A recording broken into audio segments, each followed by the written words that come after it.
This is Privateer, and this is the Intrepid Hippo Sailing Channel. Last year, I applied for and achieved a starting place in the Golden Globe race in 2026. This is a non-stop, solo and amateur race around the globe with no electronics and with classic boats. Last summer I bought Privateer, and together we are taking that challenge on. The first hurdle was that Privateer lived in Massachusetts and I lived in Scotland.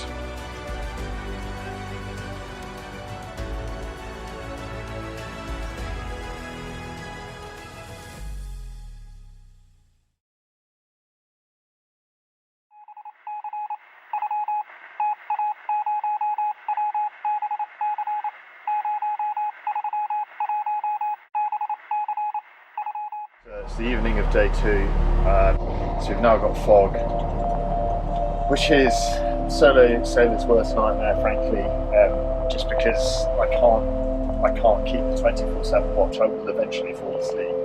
So I'm just keeping an eye on the radar like a hawk. I've got it set up, so it should give me a warning if I've got a target coming towards me. That's the hope. So it's some Pea-souper out there. Just about to see the front end of the boat. East coast of the States. Just ever so slightly terrifying. I've not done fog before. Got working radar, and I've got things that we need. So I've got a spotlight, I've got a white flare, I've got the foghorn, and I've got my full gear, so if I have to go over the side or whatever, there shouldn't be stuff that's out here that can sort of run you down, should be broadcasting or be seeable on radar, but I think it's pretty terrifying not being able to see beyond the end of your boat. I'll go and show you.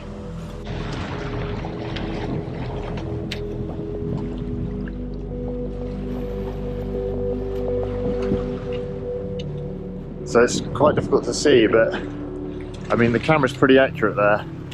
I can see the end, but then all the way around it's just cloud, it's fog. It's not ideal. Funny enough, I can actually see stars up there, which is irritating. I'm hoping this is pretty localized. Because I'm going to have to sit there watching the radar all night, and you know, at some point I will fall asleep. I can't stay awake all night, so yeah.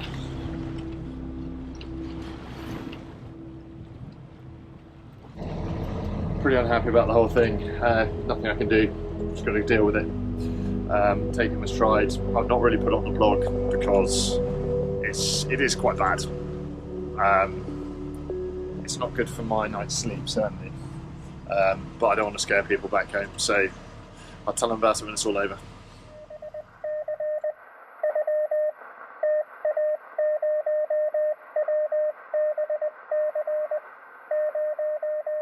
It is day 3 and I've had to put the budgie smugglers away.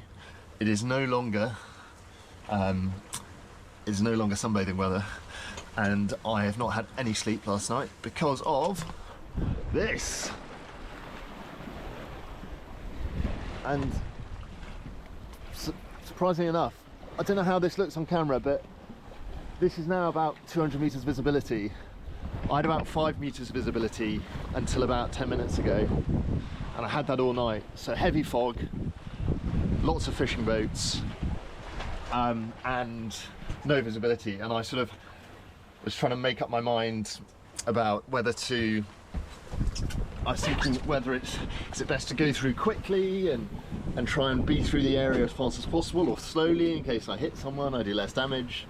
Ultimately I went as quick as possible because I realised that it'll be the other boat that brings the speed to the party, not me. So just get out of danger quickly. I'm hoping the sun may burn some of this off, but it'll be convection fog, not radiation fog, so the sun won't burn it off. This will be to do with hot and warm, warm and cold air masses and water masses hitting each other. But I'm just dodging my latest boat. So that target there is the shipping vessel Marcel Edmonds. I thought I'd let you hear what I've been having all night. That's the radar alarm. And it's telling me about this boat that I just told you about. So I've known about him, I've been watching him for over an hour, so no surprises there. But it took me a while to get the radar calibrated to the right sensitivity, and I was just getting those alarms like every 30 seconds from like refracted radar waves off a wave and that sort of thing.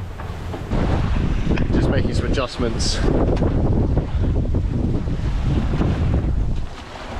I thought we were past this guy, and so I just went back onto my original course, only to realise that we weren't actually quite safely past this guy. So we need to crack off the wind again. I'm going to give him a good solid passing down the left.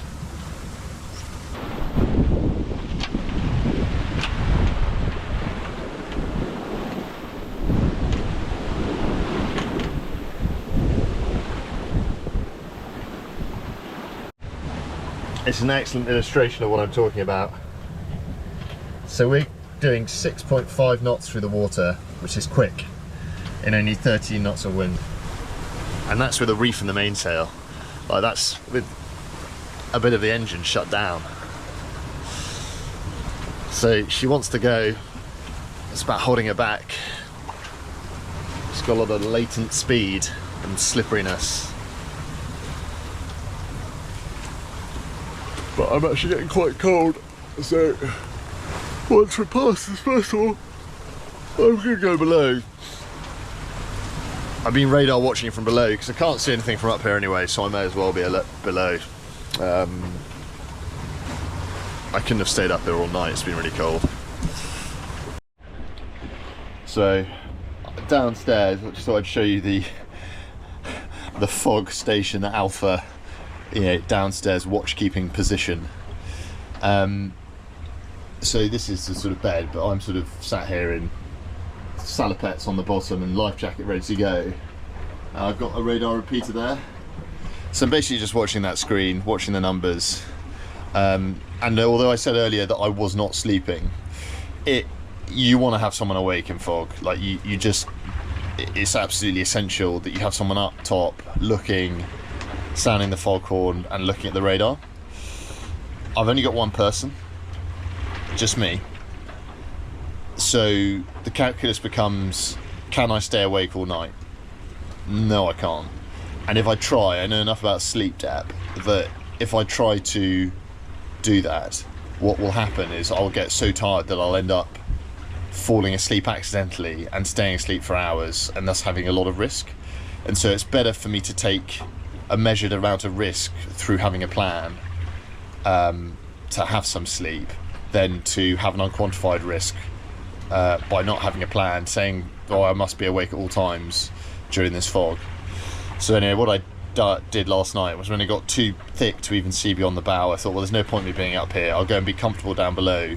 And I had my phone alarm on a 15-minute alarm call, and so I was getting buzzed every 15 minutes to wake up and check. Now, I was also getting woken up quite a lot by the screen alarm going off, which is fine, because I'd rather that the alarm on the chart plotter, I'd rather that was overly sensitive and woke me up when it didn't need to. And it was all false alarms. There's no vessel came within our danger area last night. But so the double thing of me checking every 15 minutes should be often enough for me to pick up a vessel that's been missed by the radar system, and then also the automatic alarm thing. So that was how I got some rest last night. So little 15-minute, 10-minute cat naps. It wasn't hugely successful, but it's better than having no sleep at all. And I'm going to carry on now. The visibility's actually lifted a bit, and oh, there we go.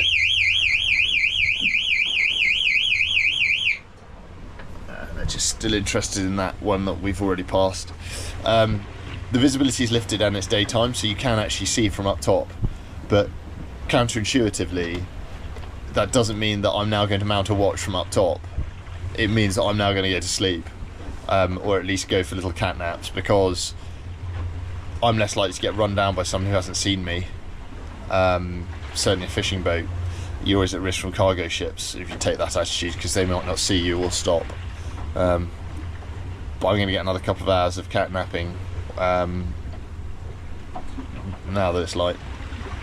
But we're cracking along. I hope we're in deep water and away from this fog. Fog is the worst. Alright, see you later.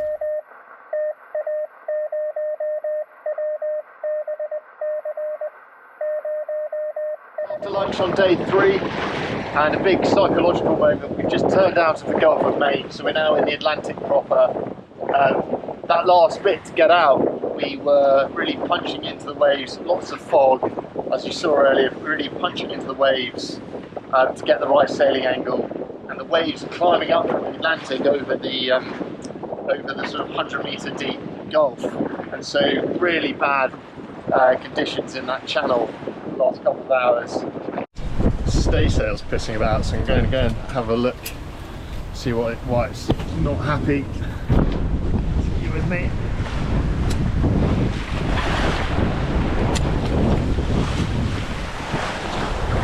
Definitely want to be clipped on now that the boat's moving so much.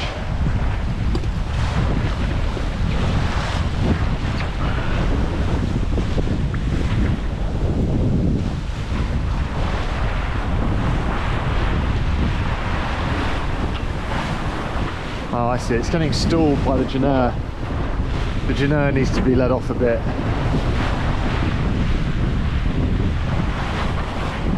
Genoa off a bit, staysail in a bit. You see I've got 2 reefs in the main. That's all she's got. That's not enough. I mean, I'm at 20 knots and 2 reefs in the main is, I'm still going at hull speed. So what happens when it's 30 knots? I don't have a 3rd reef to put in, so yeah, that's something that's going to have to change pretty quickly. Shortly afterwards, the wind dropped, and so I decided to take a reef out of the mainsail in order to maintain hull speed.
Well, what a difference a day makes.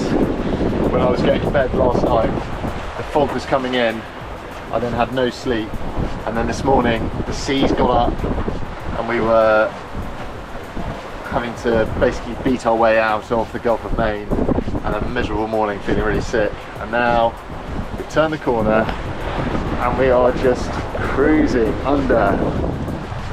Slightly broad Genoa, staysail, 1 reef in the main. And she's just breezing down, steering nice and easily under the wind vane. We're just ghosting down the side of waves, maintaining about 7 knots average, which is pretty darn good.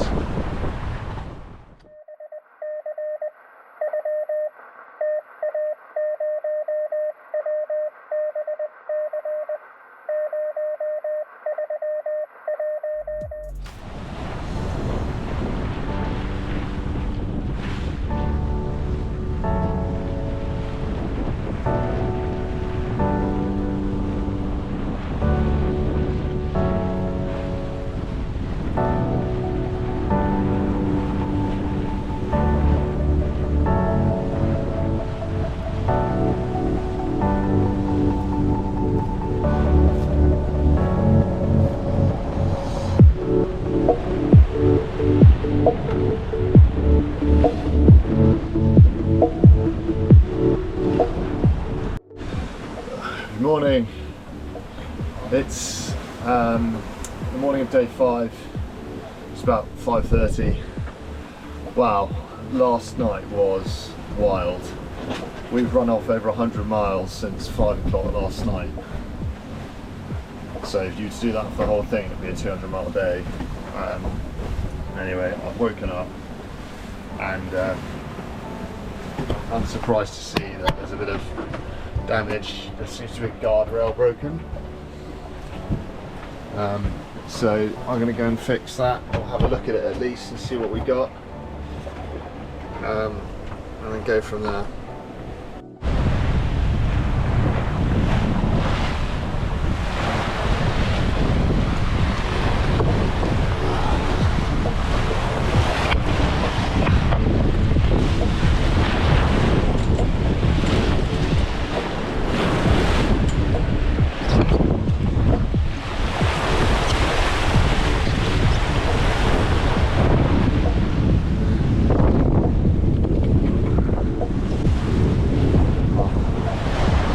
I don't think it's even broken. I think it's just unscrewed.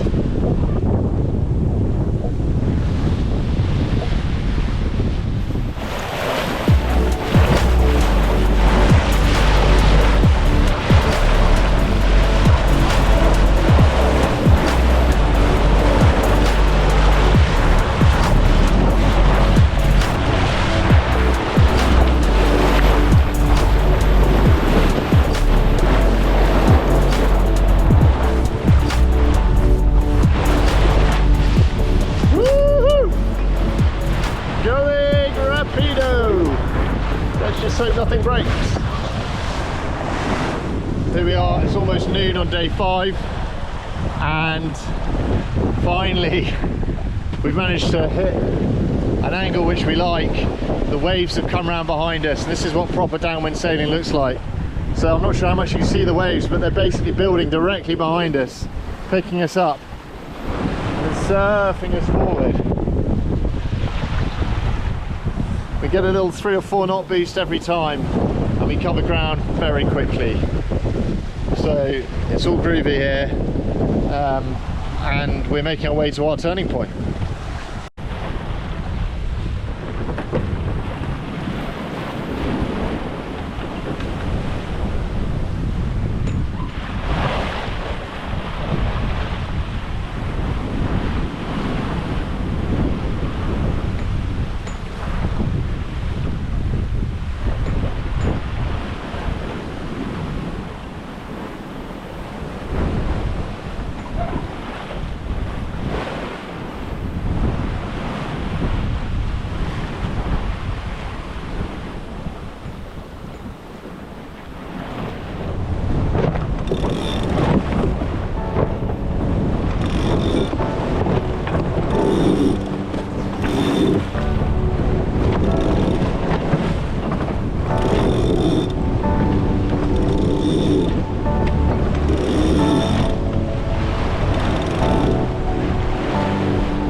Day 7, and we're on a very messy sea indeed. Probably doesn't look too bad on the camera, but it's really messed up. We've got a big swell coming in from behind us from the west. We've got a cross swell coming in from the south, and we've just now got something coming in from the north as well. Newfoundland's about 300 miles that way, And the Grand Banks, the fishing grounds, lie between Newfoundland and where we are now. And because we're going east, we're going to get around the side of those banks tonight. And tomorrow morning we're going to jibe north, a direct course for Northern Ireland. At the moment we're still rolling our way downwind under staysail at the front, and then the mainsail at the back. We'll go up to the bowsprit and give you an idea of quite how much the boat's moving.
Good morning. It is dawn on day 6. It's here at 4:30 local time, and I've made the decision we're going to tack north, or jibe north, sorry. So we've cleared the Grand Banks to our port side, so to our north. We're clear of the Grand Banks fishing ground now, so we can now turn onto a northeasterly course directly for Northern Ireland, 1,800 miles away. I made a decision to go for it. We're gonna jibe now, and then we just, whatever comes our way comes our way.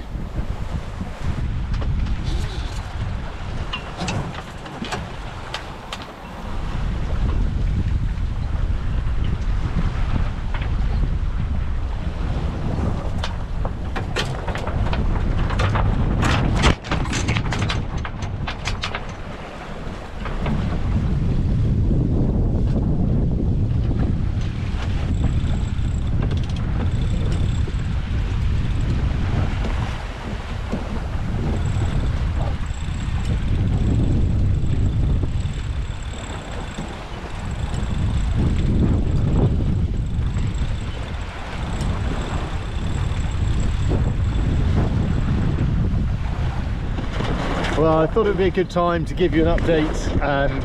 As you saw, we jibed this morning, early at dawn this morning.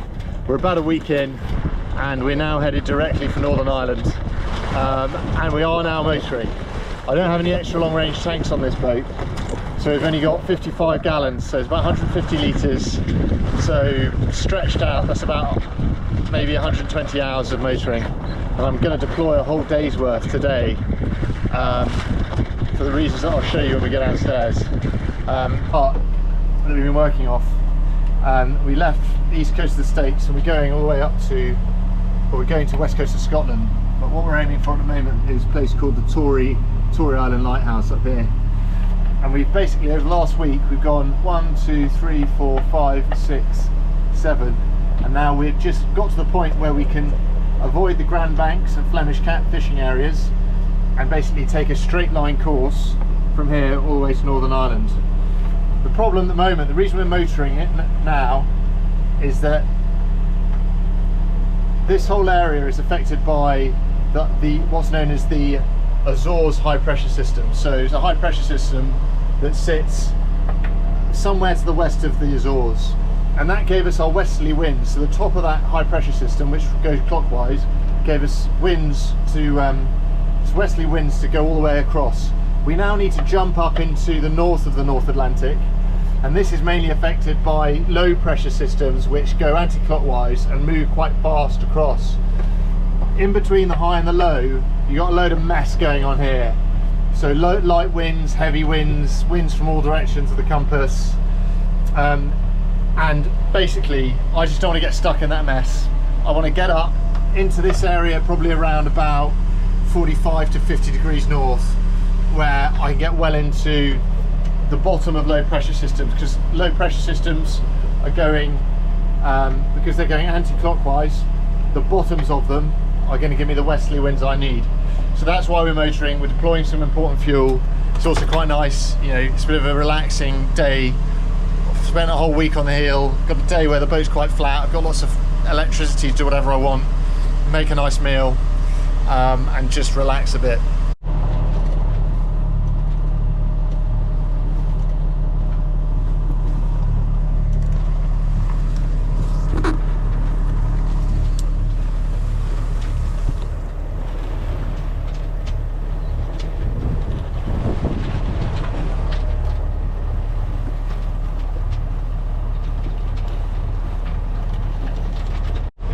The closest I've seen a ship come this trip. This is a tanker called the Silver Zoe, bound for Hamburg, and that is my radar alarm going off because it's just clocked in.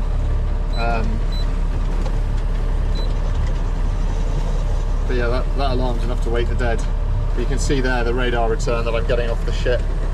I've got a little ship icon because he's on AIS anyway, but if he wasn't on AIS or if he was an iceberg, I'd be picking him up.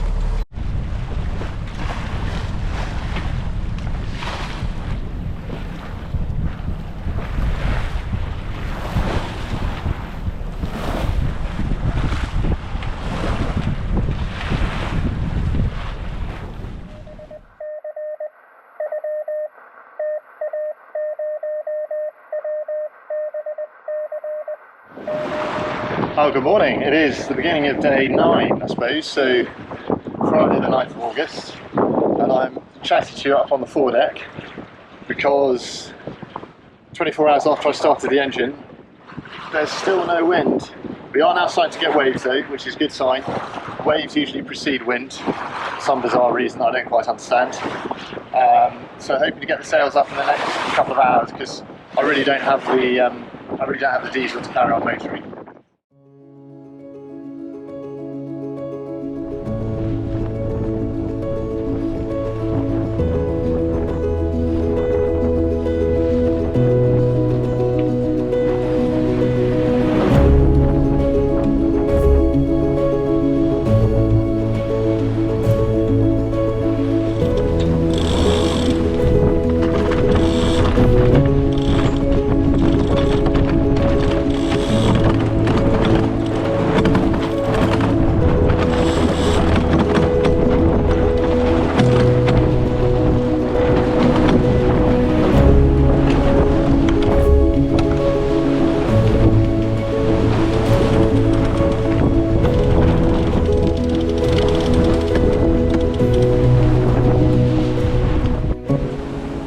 Well, we're hard up against the wind now. All of the sails up and pulling. I've not been this close to wind with her. She's about 50 degrees off the true wind, and she's absolutely creaming.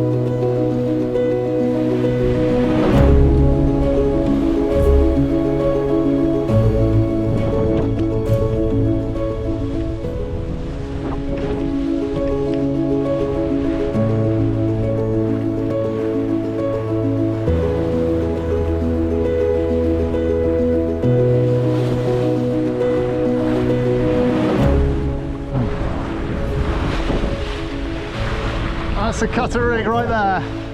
Yankee, staysail, main. Big main.